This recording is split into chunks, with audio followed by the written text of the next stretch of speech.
नमस्कार, ज्योतिष रेसिपीमध्ये आपलं खूप खूप स्वागत आहे. आज आपण बनवणार आहोत नवीन रेसिपी, उसाच्या रसातील गोड भात. हा खूप टेस्टी लागतो आणि पौष्टिकही असतो. तुम्ही करून पहा एकदा. चला तर मग रेसिपीला सुरुवात करू. हे उसाचा रस घेतला आहे. उसाच्या रसामध्ये आपल्याला भात करायचा आहे. मी 1 वाटी तांदूळ घेतले आहेत. हे आपण पाण्याने धुवून घ्यायचं. स्वच्छ 1-2 पाण्याने धुवून घ्यायचं.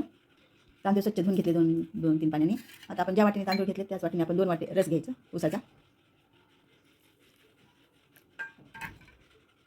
हा भात करून बघा, खूप छान लागतो. साखर भात केल्यासारखाच हा टेस्टी लागतो. तुम्ही एक वेळेस करून पहा जर केला नसेल तर. हे आपण 1 वाटी तांदूळ आणि 2 वाटी उसाचा रस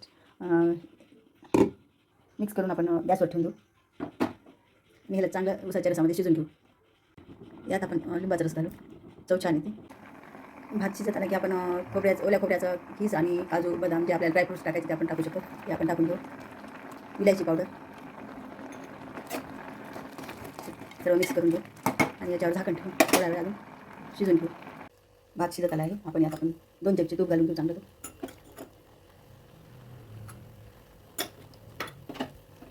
भात तयार झालेला आहे रसातला. उसाच्या रसातील गोड भात तयार झालेला आहे. खूप टेस्टी लागतो. तुम्ही करून पहा एकदा. ही तुम्हाला रेसिपी कशी वाटली ते कमेंट बॉक्समध्ये कळवा आणि तुम्ही करून पाहून मला कमेंट्स करा. लाईक आणि सबस्क्राईब करायला विसरू नका. दुसऱ्याला शेअर पण करायला विसरू नका. ही नवीन रेसिपी आहे. तुम्ही करून पहा. नमस्कार. भेटूया दुसऱ्या रेसिपीमध्ये.